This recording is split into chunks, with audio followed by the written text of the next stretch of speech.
Listen carefully to the conversation and answer questions 1 to 6.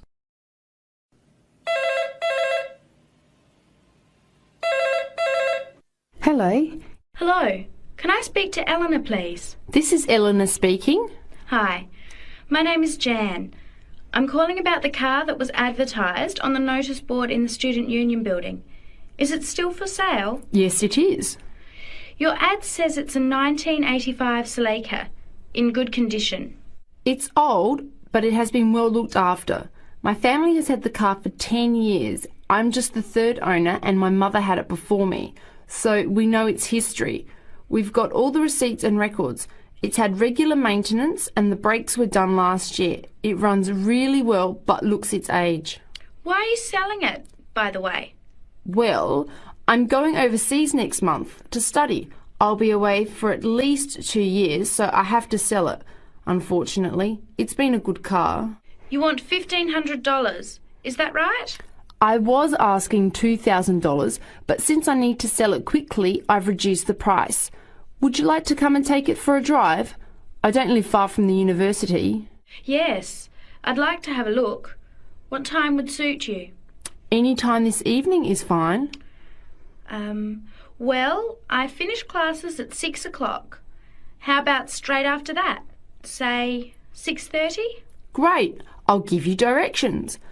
When you leave the main gate of the university, turn left on South Road and keep going until you get to the Grand Cinema. Take the first right, that's Princess Street. I'm at number 88 on the right. So it's 80 Princess Street? No, it's 88 Princess Street and the suburb is Parkwood. You'll see the car parked in front. It's the red one with the for sale sign on it. OK, thanks Eleanor. I'll see you later. Bye. You have some time to look at questions 7 to 10.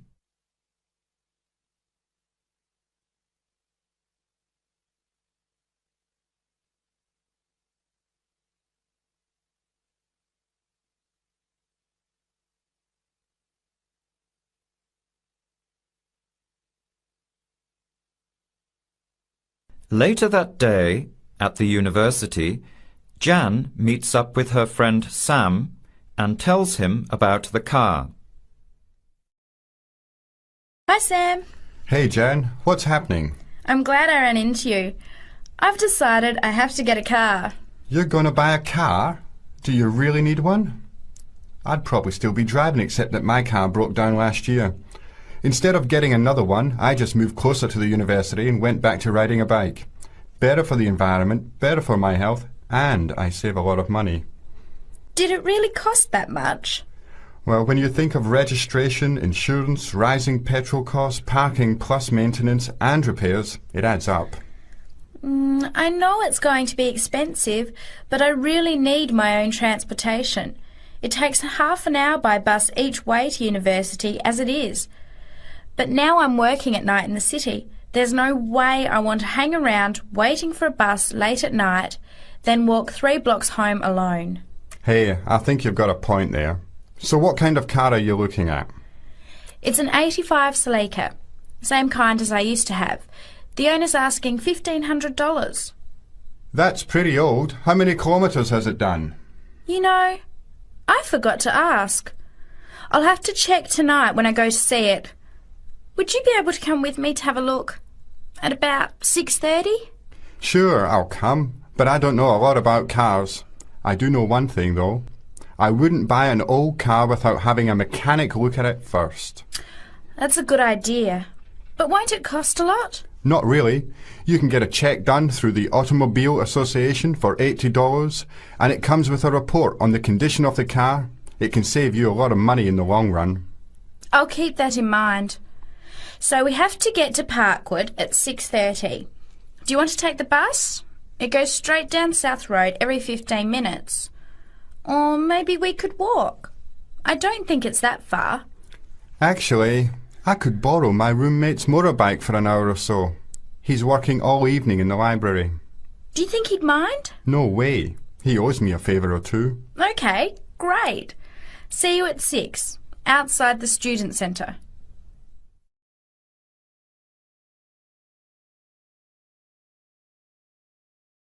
Now listen carefully and answer questions 11 to 16. Hi, Richard. I'm glad I caught you here. Can I just talk to you about something? Our new flatmate, Anders, is not quite what I had hoped. I was wondering if you shared my concerns about some of his behaviour.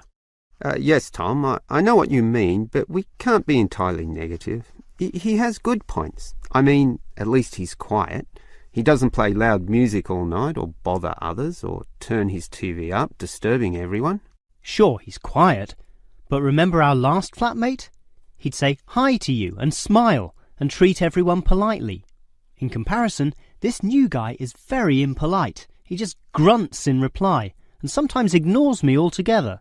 I guess that's just his way. You know, just his character. I don't think he realises he's being impolite, and it shouldn't matter to us too much. We can just ignore him too and quietly live our own lives. But his friends are hard to ignore when they visit. I know what you mean, but how often does that happen? I rarely see them, maybe once or twice a month. If they came more often, it might be a problem, but as it is, such rare visits don't matter so much. Wouldn't you say so? Well, I'm not sure, since it's very obvious when they're here because of all the cigarette smoke in the house. It stinks up the place, and you know we don't allow smoking on the premises. Well, I've never seen them doing this. Maybe they do it outside. Perhaps we can talk to Anders about it. Always remember, though, in one respect, he's a good tenant, and it's the most important aspect. The previous flatmate would always pay the rent late. I know what you're going to say. This guy pays promptly. But there's more to being a good tenant than prompt payment. I mean, you need to turn off the TV, clean up your dishes, dress respectably, be polite, and so on. I guess what I'm saying is that basically you need to cooperate with the others, and this new guy fails significantly in this respect. OK, I suppose you have a point there.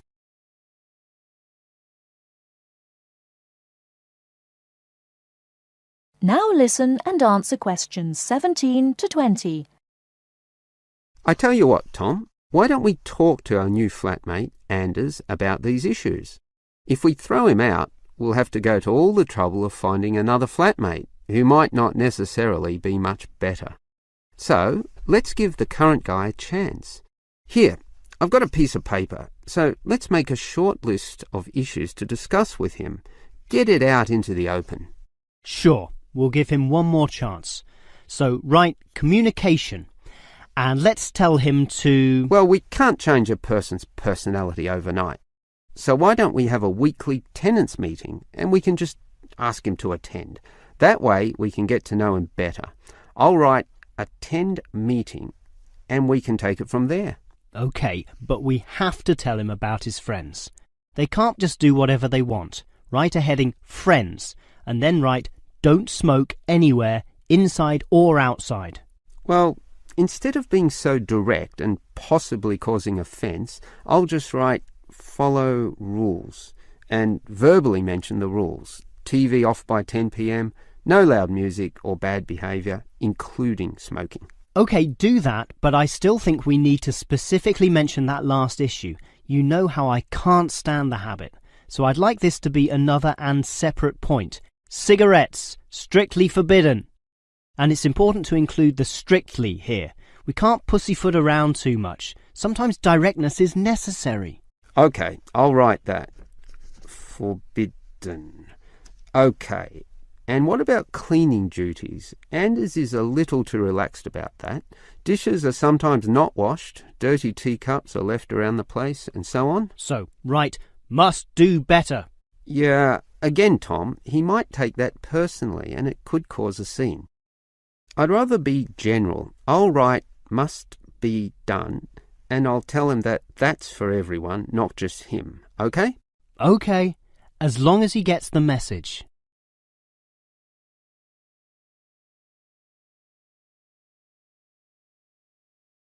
Now listen to the tape and answer questions 21 to 26. Today I'm here with Professor Nittick, who is our new university president. He has been a professor for 20 years and teaches many of the best classes on campus. I know many of you have had him as a teacher and know of his brilliance. Good morning, Professor Nittick. Thank you for stopping by the student station. Thank you for having me here. It is always great to get to meet many of the students who are involved with our school. I haven't been here since 2 years ago. Yes, I remember at that time you were still teaching every semester. 2 years later, you're only teaching every once in a while. But it seems like you are still always busy. The administration world is just as busy as the teaching world for you. How do you stay in touch with the university, even with the change in your everyday duties? I try to stay in touch with what is popular with the university students. I usually spend time with as many students as I can. They usually give me insight into what the new concerns and beliefs are for the new generation. On top of that, I try to be as youthful as I can. I consider myself to be youthful, at least for my age. So I always have a good time and try to stay young. I try my best to not just be a teacher, but also participate in university life. Interesting. So are you still doing lots of academic work, or are you mostly concentrating on administrative affairs? Well, I mostly do administrative affairs now, but that doesn't mean that I still don't have a very deep interest in academic matters. I often visit other campuses around the world and meet other professors in my field. I learn the most by travelling and seeing the different places of the world and the different fields of thought. I even did a television programme last month in Manchester. Will you be on television any time soon then? Well, you can call the television station and see if I will be on television any time soon. Maybe I will be on the news report. I don't think it is really that significant, though. Oh, really? That sounds great. I will remember to look out for you. Let's move on. With all your busy travelling recently, how do you find time for your personal life? I try to keep my university life separate from my personal life. Sometimes it's hard to find time to just take my wife and 3 kids out for a family dinner, but usually we all manage to get together every few days. I'm taking a few weeks off next month to take my family down to South America, to Brazil for a few days. I can't wait to just sit on the beach. Wow, that sounds like a wonderful trip. Professor Nittick, could you tell the audience a little about what goes on in an average day of a university administrator? An average day? Oh, I don't think there is such thing as an average day for me. The last few weeks I've been travelling all the time. I can be in Los Angeles in the morning and in New York by the afternoon and back to Los Angeles by the evening. Sometimes I will spend the whole week at a new university, showing the new administrators the ins and outs of running a university. Sometimes I can spend the whole day in the office on the phone. So there really is no average day for me. I guess that is because I do so many different tasks. Sorry to let all the viewers down, but that is the plain truth.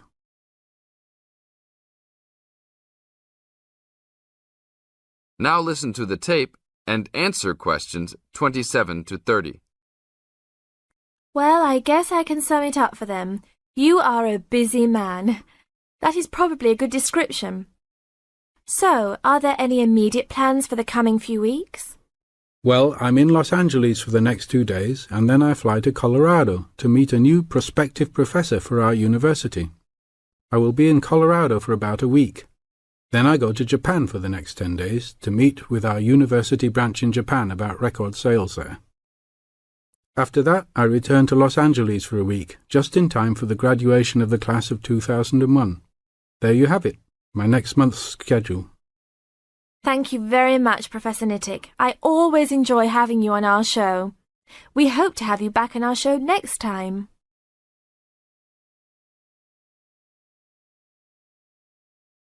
Now listen carefully and answer questions 31 to 40.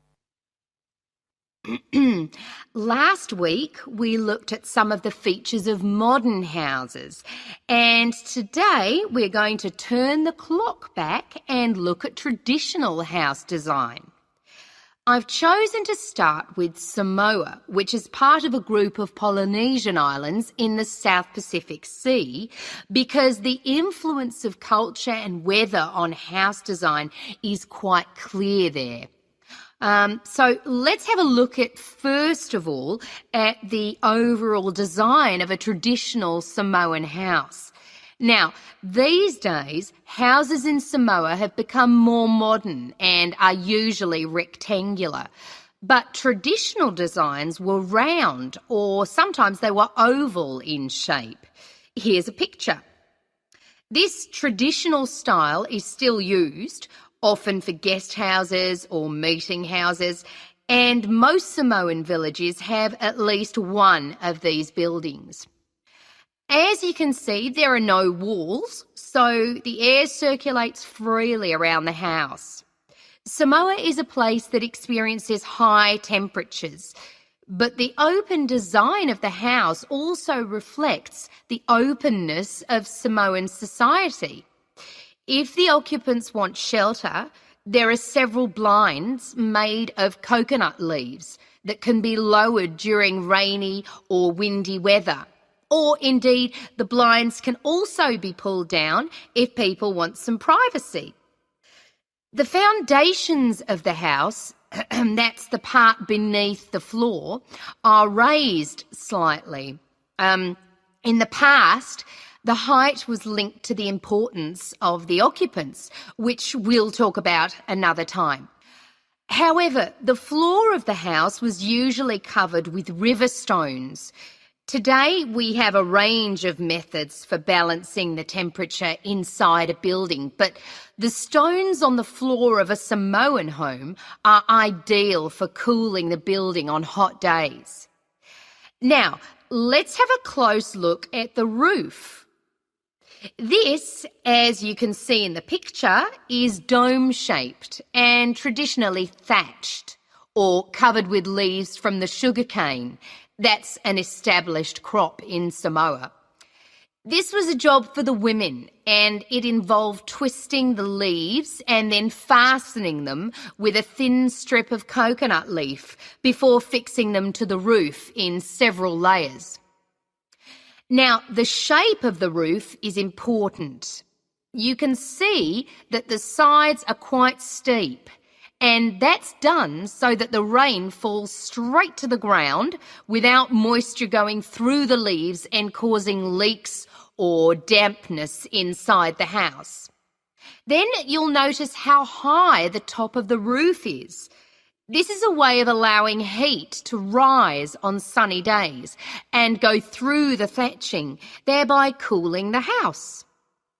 So, how does the house stay upright? Well, there are a number of evenly spaced posts inside. They encircle the interior of the building and go up to the roof and support the beams there. They're also buried, usually about 1.5 meters in the ground to keep them firm. These posts are produced using local timber from the surrounding forests. They're cut by men from the family or village, and the number varies depending on the size and importance of the house. Now, these posts were a very significant part of Samoan culture and did much more than hold up the roof. When there were meetings, people sat with their back to certain posts, depending on their status in society. So there were posts for chiefs, according to their status, and posts for speakers, and so on. And ordinary people sat around the side on mats. The last area I want to look at today is the attachment of the beams and posts, what you call fixing the construction. Traditionally, no nails or screws were used anywhere in such a building. Instead, coconut fibres were braided into rope to fix the beams and posts together. The old people of the village usually made and plaited the rope. This was a lengthy process. An ordinary house used about 40,000 feet of this rope. And as you can see in this picture, the rope was pulled very tightly and wound round the beams and posts in a complex pattern. And in fact, the process of tying it to the beams so that it was tight and strong enough to keep them together is one of the great architectural achievements of Polynesia.